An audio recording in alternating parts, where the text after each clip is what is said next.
Hello guys, magandang araw. Meron po tayong dalawang Epson 664 dito na ink. So i-compare natin po sa kadahilanan po, mayroon po tong fake or class A versus genuine po.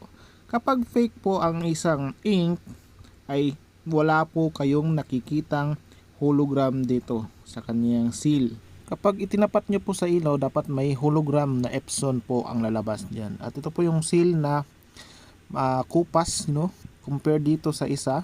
Yan, nag-change siya ng color. So kapag tiningnan nyo po yung isa ay wala po, parang wala lang, parang naka-printed lang siya. So ito naman po sa kanyang seal dito sa baba, nakikita nyo dyan yung word na Epson.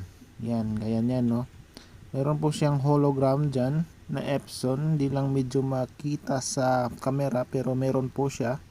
Ayan, sana po ay nabasa nyo. Yan po yung genuine.